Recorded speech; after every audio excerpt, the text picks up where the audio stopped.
ओम शांति। 25/5/21 की वाणी है। मीठे बच्चे, इस ड्रामा के अंदर विनाश की भारी नूंद है। तुम्हें विनाश के पहले कर्मातीत बनना है।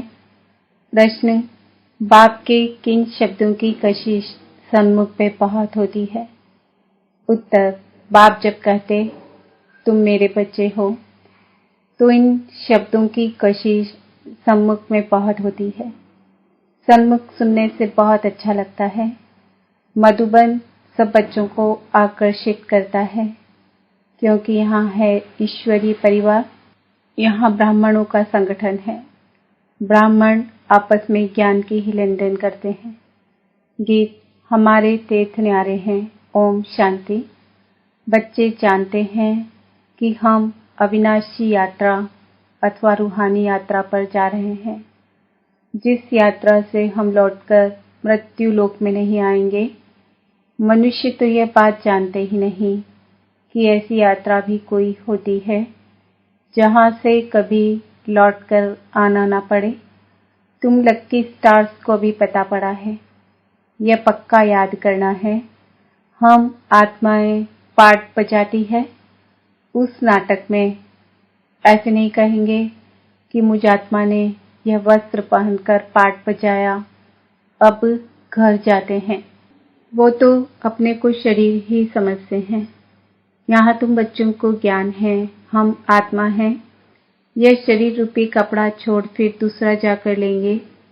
यह 84 जन्मों के पुराने कपड़े हैं। यह छोड़कर नई दुनिया में फिर नए कपड़े लेंगे। ये लक्ष्मी नारायण ने नए कपड़े पहने हैं ना, तुम्हारी ही राजधानी के हैं। तुम भी जाए ऐसे नए दैवी कपड़े पहनेंगे। यहाँ तो कहते हैं मुझ निर्गुण हारे में कोई गुण नहीं। बाप ही फिर ऐसा गुणवान बनाते हैं। बाप कहते हैं मेरा भी पार्ट है, आकर फिर तुमको वॉइसलेस बनाता हूँ। यहाँ यह है जीवन बंद धाम, रावण राज्य है। यह तुम्हारी बुद्धि में है। हम पतित से पावन, फिर पावन से पतित कैसे बनते हैं? तुम बच्चे जानते हो, कलयुग है अंधियारा। रावण राज्य का अंत है। राम राज्य की अब आदि होनी है। अभी है संगम। कल्प के संगम युग के बाप को ही आना पड़ता है। दुनिया वाले भी अब यह समझ रहे हैं कि अब विनाश का समय है और स्थापना अर्थ भगवान कहाँ गुप्त वेश में है। अब गुप्त वेश में तो तुम आत्माएं भी हो। आत्मा अलग है, शरीर अलग है। यह मनुष्य चोला गुप्त वेश है। बाप को भी इसमें आना है। तुम्हारे शरीर पर नाम पड़ते हैं, उनको तो शरीर है नहीं। तुम भी आत्मा हो, वह भी आत्मा है। आत्मा का आत्मा के साथ अब मोह हुआ है। गाते भी हैं और संग तोड़ तुम संग जोड़ेंगे। जैसे आप मोहजीत हो वैसे हम भी बनेंगे। बाबा बहुत मोहजीत है। कितने ढेर बच्चे हैं जो कामचिता पर बैठ जल गए हैं। परमपिता परमात्मा आते ही हैं पुरानी दुनिया का विनाश कराने। फिर मोह कैसे होगा? पतितों का जब विनाश हो तब तो शांति का राज्य हो। इस समय सुख तो कोई को भी है नहीं। सभी तमोप्रधान दुखी बन गए हैं। यह है ही पतित दुनिया। शिव बाबा ही आकर स्वर्ग की स्थापना करते हैं, जिसका नाम शिवालय पड़ा है।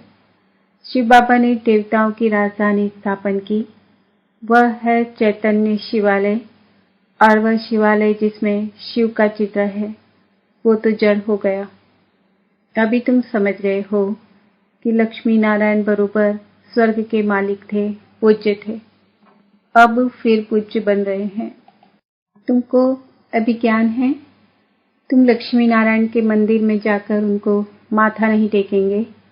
तुम तो उनकी राजधानी में चैतन्य में जाते हो। जानते हो हम देवता थे, अब नहीं हैं। जो पास्ट होकर गए हैं उनके चित्र बनते हैं। लक्ष्मी नारायण के मंदिर सबसे जास्ती बिरला बनाते हैं, तो उनकी भी सर्विस करनी चाहिए। तुम जो ये लक्ष्मी नारायण के मंदिर बनाते हो, हम आपको इन्हों के 84 जन्मों की कहानी सुनाते हैं। युक्ति से यह सौगात देनी चाहिए। बाबा सर्विस की युक्तियां तो बताते हैं।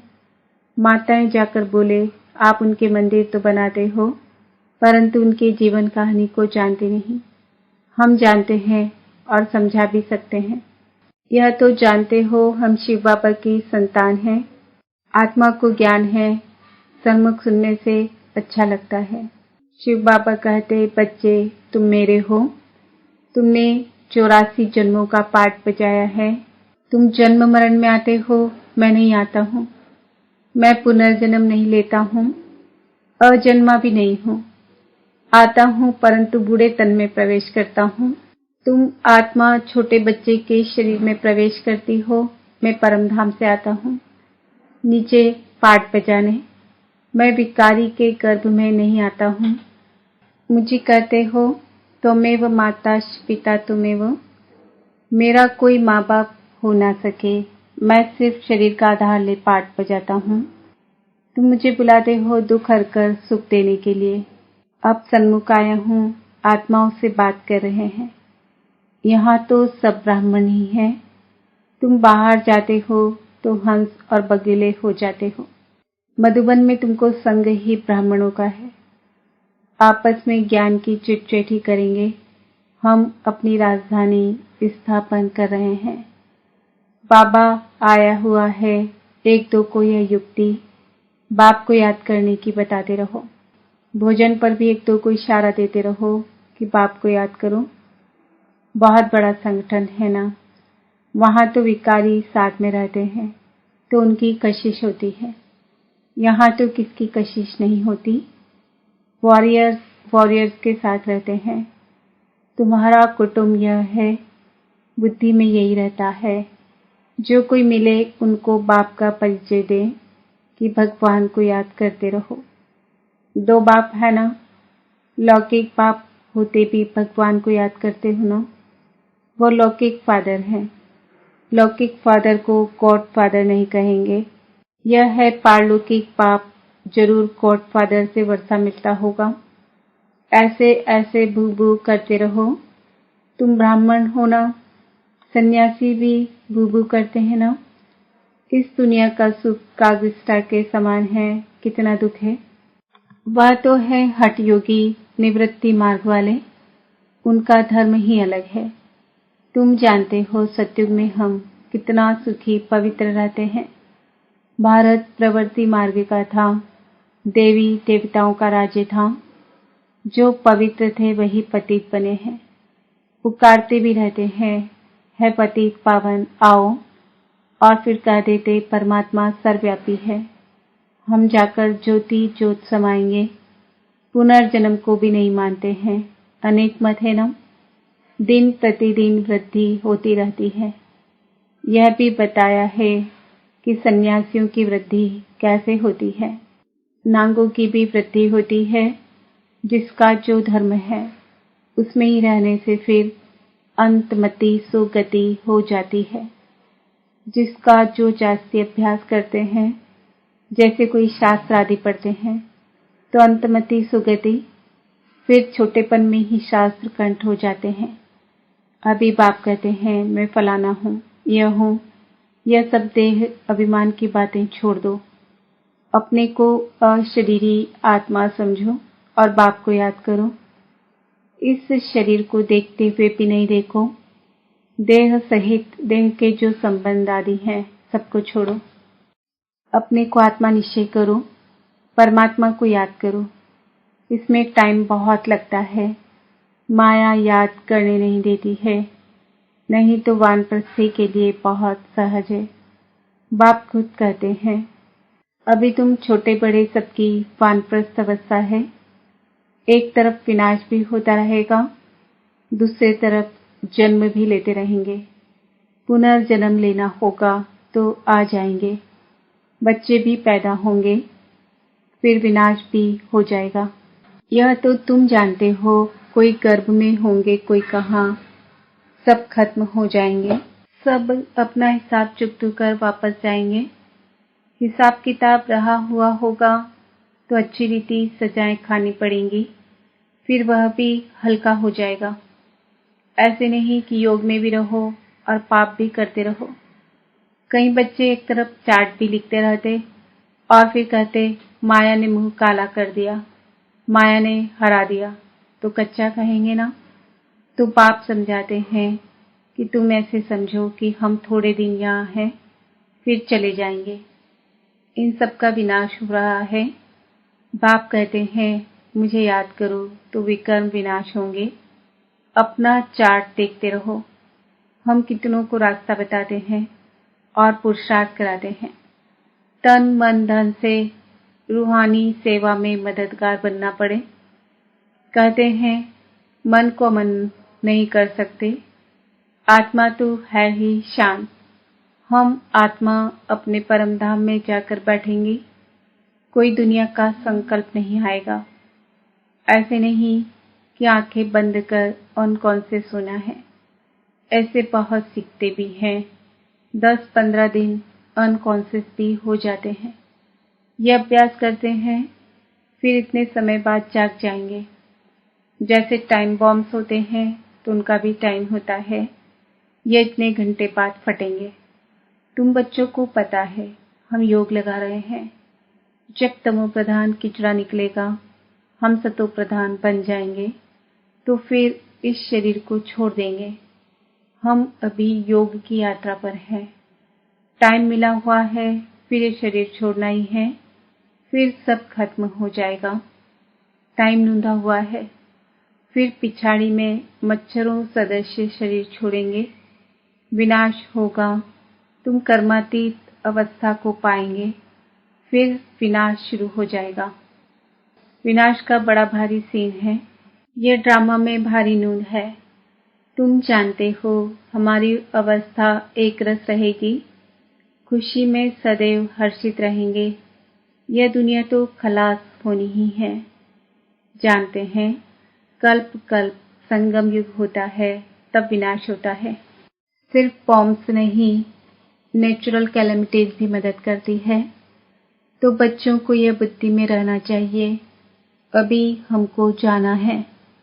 जितना बाबा को याद करेंगे तो विकर्म विनाश होंगे, ऊंच पद पाएंगे।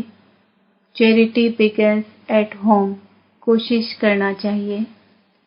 कन्या वह जो पियर घर और ससुर घर का उद्धार करे, तो चैरिटी बिगिंस एट होम हुआ ना। सर्विस में लगा रहना चाहिए।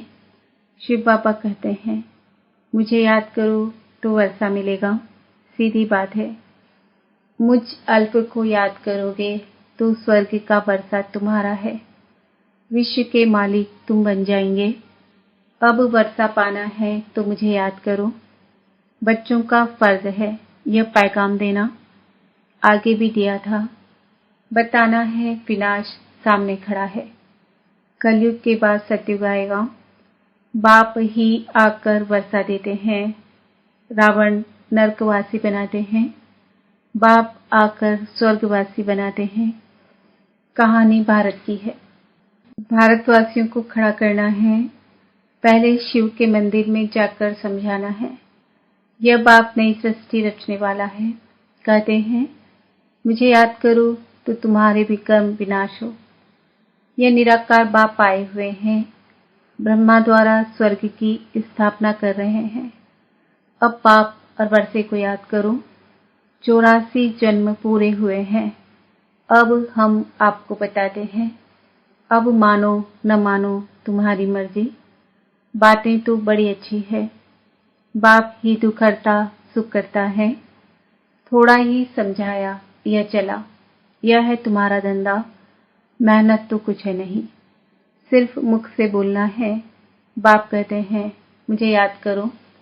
देही अभिमानी बनो। शिव के पुजारियों के पास जाओ, फिर लक्ष्मी नारायण के पुजारियों के पास जाओ। उन्हें उनकी जीवन कहानी सुनाओ। अच्छा, मीठे मीठे सिकिलदे बच्चों प्रति माता पिता बाप दादा का याद प्यार और गुड मॉर्निंग। रूहानी बाप की रूहानी बच्चों को नमस्ते। हम रूहानी बच्चों की रूहानी बाप दादा को याद प्यार गुड मॉर्निंग नमस्ते ओम शांति। धारणा के लिए मुख्य सार। तन मन धन से रूहानी सेवा में मददगार बनना है। सबको अल्प का परिचय दे, वर्षे का अधिकारी बनाना है। विनाश के पहले कर्मातीत बनने के लिए बाप की याद में रहना है। बाप समान मोह जीत बनना है। आत्मा का आत्मा से जो मोह हो गया है उसे निकाल एक बाप से लगन लगानी है। वरदान, निराकारी स्थिति के अभ्यास द्वारा मैंपन को समाप्त करने वाले निरअहंकारी भव। वर्तमान समय सबसे महीन और सुंदर धागा यह मैंपन है। यह मैं शब्द ही देह अभिमान से पार ले जाने वाला भी है तो देह अभिमान में लाने वाला भी है। जब मैंपन उल्टे रूप में आता है तो बाप का प्यारा बनाने के बजाय कोई न कोई आत्मा का नाम मान शान का प्यारा बना देता है। इस बंधन से मुक्त बनने के लिए निरंतर निराकारी स्थिति में स्थित होकर साकार में आओ। इस अभ्यास को नेचुरल नेचर बना दो तो निरअहंकारी बन जाएंगे। स्लोगन, किसी की बुरी व अच्छी बात सुनकर संकल्प में भी घृणा भाव आना यह भी परमत है। आज का सुमन है, मैं निरअहंकारी आत्मा हूँ। ओम शांति।